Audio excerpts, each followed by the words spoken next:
Simplement, avant, je voulais, comme on dit, rappeler le décor, planter le décor, rappeler que la formation, depuis la réglementation du métier de l'intermédiation, il y a une formation obligatoire à l'entrée, sauf pour les personnes, comme vous le savez, qui ont soit une équivalence de diplôme, soit une ancienneté professionnelle.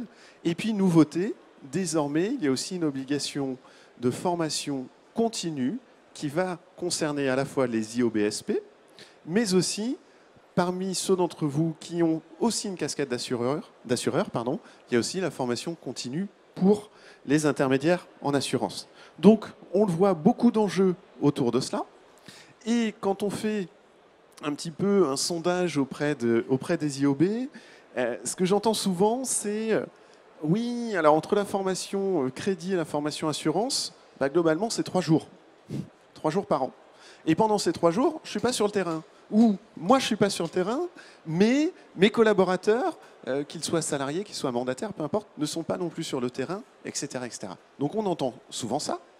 On entend aussi souvent « Ah, ben ça coûte cher, et puis les démarches pour se faire rembourser, c'est compliqué, on ne sait pas à qui s'adresser, etc. » Donc tout ce qu'on va voir ensemble cet après-midi avec nos invités, ben justement, c'est dédramatiser tout cela, et encore une fois, tourner la formation comme étant un avantage, et surtout pas un handicap pour l'activité.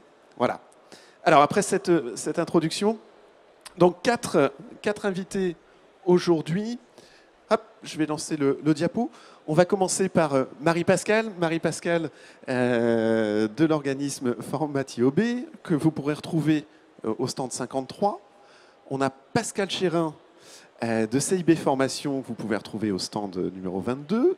Thibaut Denis, ISFI, au stand 5. Et Jean-Michel Pauline, Babylone, au stand numéro 11. Voilà nos 4 invités. Je vais leur laisser la parole, bien sûr, pour qu'ils puissent s'exprimer sur les différentes questions qu'on a préparées. Et l'objectif aussi, c'est qu'à l'issue de cette table ronde, on vous passera le micro parce que vous aurez sans doute des questions à poser à nos invités. Alors, première question pour lancer, j'allais dire, le débat.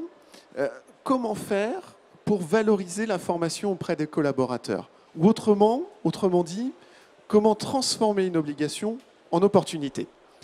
Qui, parmi vous 4, souhaite peut-être commencer sur le sujet? Marie? Eh bien, je te passe le micro. Eh bien, bonjour à tous. Comme nous disait Eric tout à l'heure, il est vrai que souvent, lorsque l'on interroge les personnes qui passent par notre centre de formation, qui viennent prendre des renseignements sur notre stand, nous disent « Ah, c'est une obligation, on n'a pas le choix, on doit le faire, c'est contraignant ». Honnêtement, je peux être d'accord avec vous sur certains sujets que ça va prendre du temps, effectivement, mais il ne faut vraiment pas le voir comme une contrainte. Aujourd'hui, déjà, le plus important, je pense, c'est de le présenter à ses collaborateurs ou même à soi-même comme quelque chose qui vous permettra de se maintenir au courant de tout ce qui se passe. Aujourd'hui, l'information va très vite, les choses évoluent, que ce soit la réglementation, que ce soit aussi tous les sujets dont vous avez besoin par rapport à votre métier, les lois de finances, les nouveaux produits qui peuvent apparaître sur le secteur ou autre. Il faut se dire que la formation est vraiment une plus-value qui vous permettra de vous différencier par rapport à la concurrence. Pour l'avoir vécu, avoir été à votre place, parce qu'il y a 12 ans, j'étais moi aussi IOB, il est vrai que lorsqu'on me disait « il faut que tu fasses une formation », je me disais « aïe, ça va aller au détriment de ma production ». Eh bien, même si nous pensons que nous sommes au courant de tout ce qui se passe, finalement, à la fin de la journée, on se rend toujours bien compte qu'on a appris quelque chose. Et honnêtement, ça ne peut que servir parce que ça nous permettra justement d'être, par rapport à ses clients, peut-être plus force de proposition en amont des nouvelles lois et nouvelles réglementations et savoir justement se différencier par rapport aux concurrents qui sera à côté de chez nous. Donc aujourd'hui, je pense qu'aussi le manager, le responsable d'agence ou autre, a une part très importante dans la présentation de cette formation. Et il est vrai que lorsque l'on entend dire « Ah non, j'ai pas envie d'envoyer mes collaborateurs, ça va me coûter, ça va me prendre du temps », il faut aussi voir ce retour sur investissement parce que ça pourra sûrement vous permettre de capter peut-être plus de dossiers, de production que vous n'auriez pas eu auparavant. Et honnêtement, pour l'avoir vécu, entre vos dossiers, vos apporteurs d'affaires, les banquiers, l'administratif, votre comptabilité, je comprends, vous avez tous effectivement peu de temps. Mais justement, ce peu de temps, avec cette formation réglementaire, aujourd'hui, il faut le prendre comme une plus-value pour pouvoir vous différencier par rapport aux concurrents. Merci Marie-Pascale. Jean-Michel? Bonjour à tous. Alors, je voudrais répondre à cette première question sur 4 points. Tu as dit tout à l'heure, formation IAS plus formation IOBSP, ça fait, les formations annuelles, ça fait déjà tant d'heures par an. J'élargis encore le spectre. Celui qui a vraiment un spectre en gestion de patrimoine complète. 7 heures d'IOBSP, 14 heures d'IAS, 7 heures de CIF, 14 heures de loi Allure, 43 heures de formation annuelle. Première chose. Donc ça peut effectivement faire des volumes. Deuxième chose, tous ces métiers, pas l'assurance parce que c'est un peu plus vieux, mais tous ces métiers de la finance et de la banque ont découvert la réglementation il y a quelques années après la crise de 2008. Et là, tout d'un coup, ça nous tombe dessus. Oh, il y a de la réglementation, il faut qu'on apprenne notre métier, il faut qu'on se forme, on nous en veut. Quelle horreur! Mais attendez, hier après-midi, ceux qui effectuaient les branchements électriques ici, ils sont certifiés. Ceux qui conduisaient les Fenwick, qui charriaient les trucs, ils sont certifiés.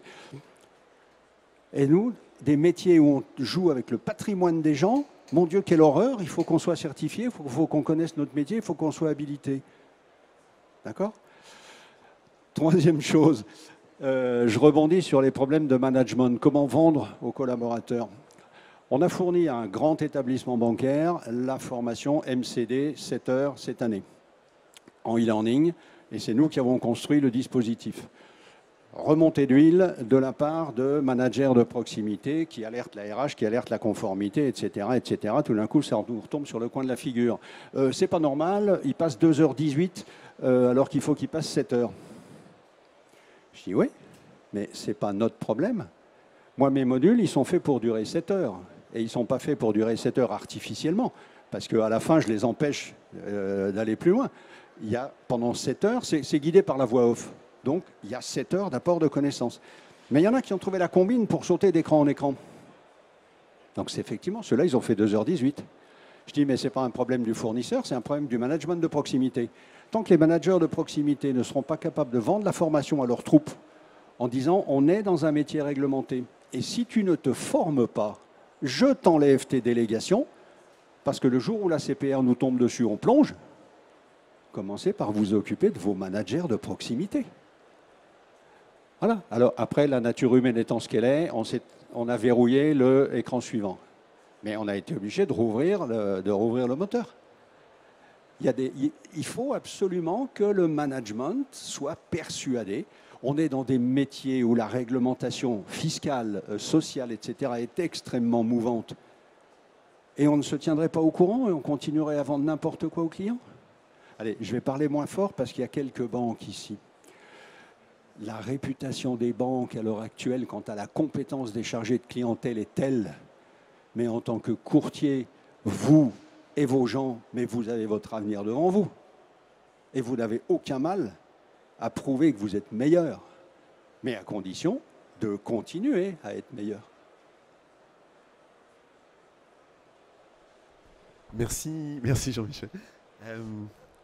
Alors, je vais revenir sur la question de base, c'est pour les collaborateurs.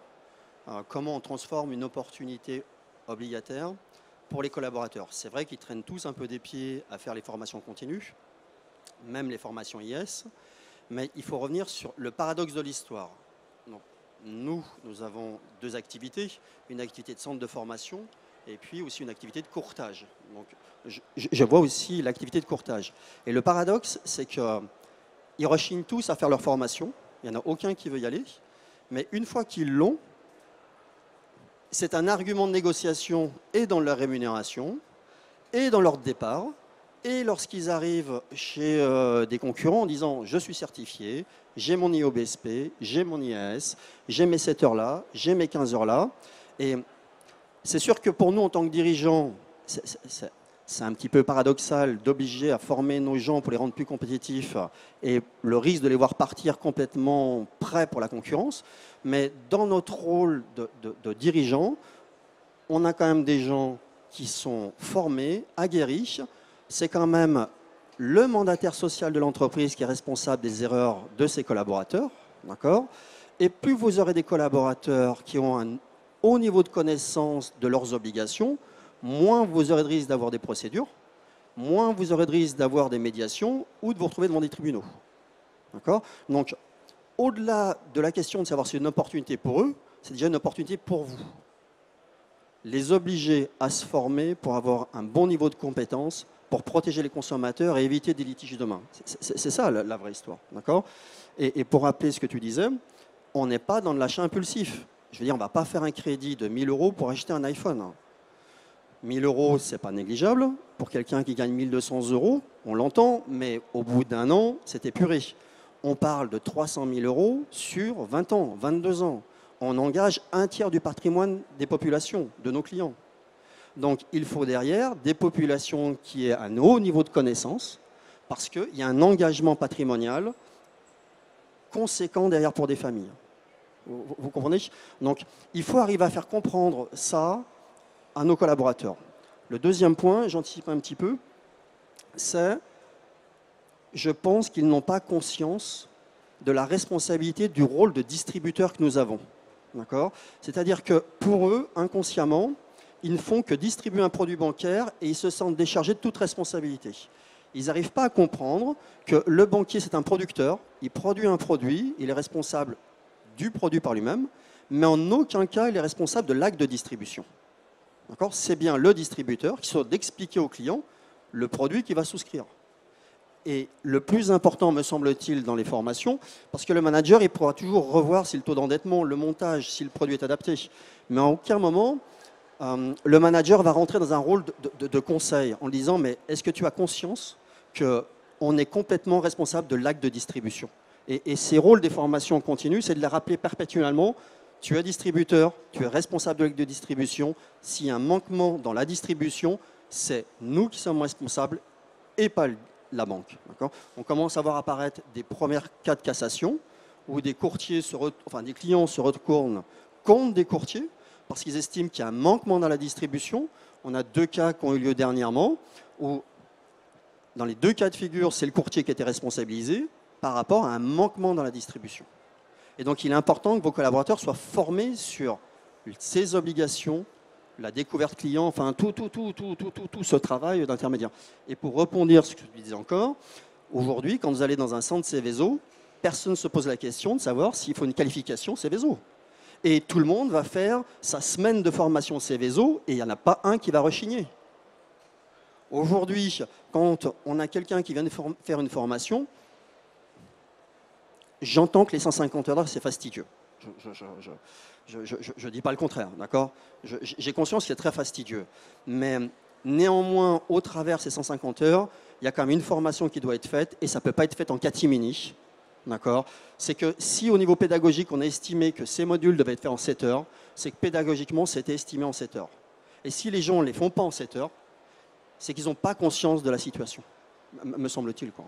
Voilà. Je vais arrêter de parler parce que je suis trop bavard et je vais laisser la main. Merci Pascal, on va passer la parole à Thibaut, ISFI. Bonjour à tous. Alors moi je voudrais revenir sur un autre problème que nous témoignent les courtiers. C'est en dehors du temps qu'ils passent à faire ces formations-là, c'est surtout le tarif qui est un énorme frein pour eux. Ils nous disent toujours que c'est trop cher, que ça ne sert à rien et que voilà, ils remettent en cause l'utilité de cette formation pour un tel prix. Et moi je voudrais juste souligner le fait j'ai un exemple, il y a 2 ans, un courtier en assurance et en gestion de patrimoine s'est fait sanctionner par la CPR. Il se trouvait que ses collaborateurs n'avaient pas fait la formation obligatoire. Ils se sont tous fait avoir, puisque l'entreprise a payé 200 000 € pour ça, puisqu'ils n'ont pas su justifier de leur capacité professionnelle avec les attestations de stage. Et donc tous les contrats qui avaient été formulés avec le client pendant quelques mois, sans capacité professionnelle pour le courtier, ont été annulés également. Donc c'est un coût énorme, 200 000 € pour un courtier, qui est bien plus grand que tous ceux au prix auquel on peut vendre nos formations continues pour les IOBSP, IAS et autres. Donc c'est dans tous les cas se mettre en conformité avec la réglementation, qui est très importante bien sûr, et c'est une sécurité pour la pratique commerciale et même pour préserver sa profession. Je rajouterais même une chose. Tous ici autour de la table, on est très loin en dessous des prix plafonds des OPCO. Or, 80% des professionnels font prendre la formation en charge par les OPCO. Et malgré ça, ils trouvent que c'est trop cher alors qu'elle ne leur coûte rien. Et qu'on ne peut même pas nous accuser, nous, d'aller gratter jusqu'à la frontière de profiter du système. On est tous en dessous, et largement en dessous. Et je voulais juste rajouter un point. Alors, je suis un petit peu psychorigide, mais sur les obligations des 7 heures. Aujourd'hui, je pense qu'il n'y a pas un chauffeur de poids lourd qui se pose la question de savoir s'il doit faire sa visite médicale tous les ans. D'accord ? Et imaginez-vous une seconde, un chauffeur de poids lourd qui ne fait pas sa visite médicale. Il a un accident. Il n'est même pas responsable du dommage. Il y a une personne sur laquelle il y a un décès. Mais ce n'est même pas la peine qu'il aille à la barre. Par défaut, il sera condamné. Non-respect des obligations réglementaires. Vous comprenez? Donc aujourd'hui, ce qu'on ne sait pas encore avec ces formations continues, c'est que demain, vous avez un litige client. La partie adverse va vous demander d'être en conformité. Ils vont vous demander de justifier vos capacités. Ils vont vous demander de justifier les formations continues. Si vous n'êtes pas en mesure de pouvoir prouver que vos personnels ont suivi les capacités nécessaires pour exercer ce métier-là, déjà, vous allez partir sur un mauvais pied. Et là, on parlait de 200 000 euros. On peut avoir, là, par exemple, le sinistre qu'il y a eu pour un prêt de 127 000 euros, on parle de 80 000 euros de dommages que le courtier doit verser. D'accord ? Une formation continue, c'est 100 et quelques euros, on la vend, avec tout prêt, d'accord ? Donc, le coût, il est marginal. C'est pas la peine de discuter, c'est comme ça. Donc, autant le transformer en opportunité, d'accord, en disant c'est de la valeur ajoutée pour mes collaborateurs, c'est les faire monter en compétences, c'est mieux accompagner mon client derrière, c'est se tenir à jour au niveau de la veille et de l'actualité. Voilà, il faut vraiment le présenter comme une opportunité. Et les collaborateurs, quand ils viennent après avec des CV chez d'autres entreprises, c'est la première chose qu'ils vous disent. Ils vous disent je suis en conformité, j'ai suivi mes formations, et ils se vendent par rapport à ça. On en a même qui commencent à quitter les banques et qui arrivent dans leur CV avec l'attestation des 40 heures qu'ils ont passées dans la banque, et avec ça, ils vont se vendre dans le courtage. Alors, merci à tous les quatre. Marie, tu voulais rajouter quelque chose? C'est bon. Donc on le voit, hein, c'est un vrai sujet de toute façon, la formation. Vous avez compris, quoi qu'il en soit, les enjeux financiers en cas de non-respect de ces obligations et donc partant en cas de sinistre. Justement, je voulais rebondir sur l'aspect prix avec cette question, le financement de la formation. Au final, comment ça se passe? Comment vous, organisme de formation, vous accompagnez vos clients courtiers dans les démarches? Marie? Alors, tout simplement, chez Formati OB, voilà, nous avons une personne qui est dédiée justement à la gestion de vos dossiers, aux prises en charge. Parce qu'il est vrai que généralement, c'est la partie un petit peu, entre parenthèses, usine à gaz pour vous. Parce que déjà, vous vous demandez à quel organisme j'adhère, comment je vais faire, je vais aller demander à mon comptable, il ne sait pas me répondre, je vais demander à un tel, il ne sait pas me répondre. J'ai essayé de monter mon dossier, finalement, je me suis fait envoyer promener au bout de 6 mois. Donc, rassurez-vous, en fait, je pense que nous fonctionnons tous de la même façon ici aujourd'hui. Dans nos services, il y a une personne chez nous qui est dédiée justement pour vous aider à la prise en charge de ces formations. Parce que c'est vrai que d'une région à l'autre, ça peut être un sujet plus ou moins complexe, que ce soit Pôle emploi, que ce soit les OPCO, que ce soit l'organisme auquel vous allez adhérer. C'est vrai que ça peut être quand même assez compliqué. Donc, tout simplement, pour vous décharger de cette partie chez nous, il y a quelqu'un qui va s'en occuper. Voilà.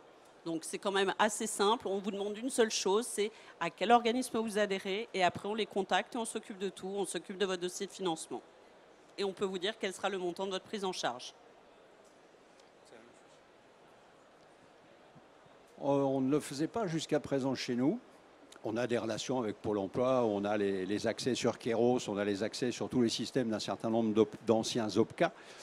Mais comme à titre personnel, en tant que patron d'un organisme de formation, je viens de passer 2 jours à trouver quel était l'interlocuteur, soit dans l'ancien OPCA, soit dans le nouvel OPCO, soit dans ce que l'un prenait, l'autre avait gardé, pour me financer une petite gamine que je prends en contrat de professionnalisation. J'ai décidé qu'on allait aussi investir et mettre une personne à temps plein pour dépatouiller la clientèle de toute cette paperasserie. Donc de plus en plus, je crois que tu vas dire à peu près la même chose, on assure le service avant-vente. Alors, je ne suis pas très bien placé techniquement pour répondre à la question, puisque c'est plus des collaborateurs qui s'en occupent. Ce que je veux simplement vous dire, c'est qu'il existe beaucoup de formes différentes de financement. On peut trouver des aides, Pôle emploi, les OPCO, des fonds européens. En tant qu'indépendant, vous avez la possibilité aussi de prise en charge. D'accord. Il y a quand même, globalement, je pense que 80% des formations qu'on fait sont prises en charge par des, je ne sais pas vous, par des opérateurs différents. D'accord. Donc là-dessus, on a des équipes qui sont un peu spécialisées, qui maîtrisent un petit peu toutes les ficelles du métier. Et en fonction de votre situation, d'où vous cotisez, de la personne, on arrive bien souvent à trouver des financements. Où on a un peu plus de difficultés, c'est sur les formations continues, mais on parle sur des budgets de 100 €, quoi. Donc c'est pas catastrophique non plus, quoi. Après, maintenant, il y a le nouveau compte formation qui est en ligne. Donc on arrive globalement à financer. Alors le CPF, souvent les collaborateurs, ils rouspètent un petit peu parce qu'ils ne veulent pas qu'on utilise leur CPF à des fins de l'entreprise où ils sont. Ils préfèrent le garder le jour où ils veulent partir de l'entreprise pour une formation. Donc, utiliser le CPF pour les formations continues, voilà, c'est ça. Voilà, souvent, on a des petites difficultés par rapport à ça. Mais par contre, pour les formations entrantes, liées au BSP 1 ou IAS 1 ou 3, dans 80% des cas, on arrive à trouver des financements. Le plus gros financeur est peut-être Pôle emploi. Il y a un petit peu de contraintes, mais il y a plein de solutions différentes pour les financer.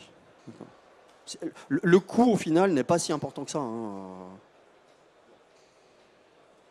Ça doit être l'année dernière, ouais, en janvier 2018, à l'université d'hiver de la formation professionnelle, qui a lieu tous les ans en janvier à Biarritz. Tout le monde se gargarisait avec la nouvelle loi. Ça y est, les OPCA ne pourront plus en faire qu'à leur guise. C'est-à-dire, on a un espèce de corpus de documents à fournir par les OF. Tout le monde a applaudi, tout le monde était content, on est allé boire un coup. Bon, 1 an et demi après, les roitelets de province sont toujours roitelets dans leur province et il n'y en a pas 2 qui demandent la même chose. Donc, ça nous oblige à savoir qui est qui fait quoi, comment ça fonctionne, qu'est-ce que ça va demander comme document. On est loin de l'harmonisation. Donc, les équipes internes qui s'occupent de ça, elles ont du boulot.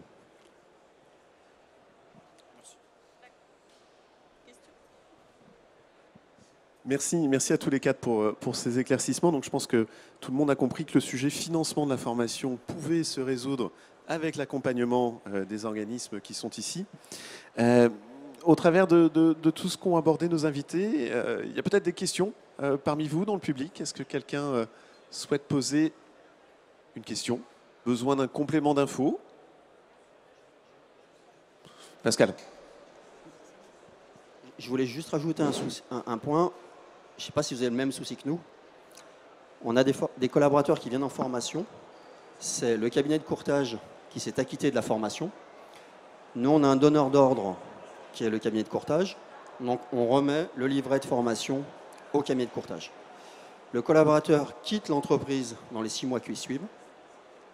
Et donc, il nous interpelle en disant, j'ai fait une formation, livrez-moi mon attestation et mon livret. C'est une situation qui est un peu embarrassante pour nous, parce qu'on peut avoir par exemple quelquefois des grands comptes, c'est-à-dire qu'on va traiter avec des courtiers avec lesquels on a un flux régulier d'affaires. Donc on est pris en étau dans cette histoire-là. Mon sentiment personnel, ne discutez pas. Déjà, si la formation elle est prise en charge par un organisme quelconque, ça veut dire que ce n'est pas vous qui l'avez financé. Dès lors où ce n'est pas vous qui l'avez financé, le salarié est en droit de l'exiger, d'accord? Elle lui appartient, c'est son habilitation, c'est le premier point. Le deuxième point, si c'est vous qui l'avez payé malgré tout. C'est un sujet qui est toujours délicat. Je connais plusieurs personnes qui sont retrouvées dans des prud'hommes, d'accord? Parce que ça crée un point d'achoppement. Et dans les prud'hommes, c'est le premier élément qui est mis en argument, en disant, regardez qui est mon employeur, il me fait faire des certifications, c'est moi qui passe mon temps dessus, c'est moi qui dépense mon énergie dessus, c'est ma capacité intellectuelle que j'ai mis à son service et il me retire le bienfait de cette aptitude-là. Donc je sais que c'est souvent un gros sujet parce que les courtiers nous rappellent en disant « c'est pas normal que vous leur donniez le livret, c'est moi qui ai payé, ils vont à la concurrence aujourd'hui ». Dépensez votre énergie ailleurs, quoi. Je veux dire, on est des entrepreneurs, on est plein d'énergie, on a plein de choses à faire. C'est comme un client qui vient vous voir, qui fait 2 simulations et qui va voir quelqu'un d'autre et que vous avez travaillé pour rien. vous n'allez pas vous alarmer parce que vous n'avez pas remporté l'affaire. Voilà, c'est le commerce, c'est la vie, on passe à autre chose, quoi. Mais on est souvent confronté à ces problèmes-là. Je ne sais pas si vous avez ce problème-là.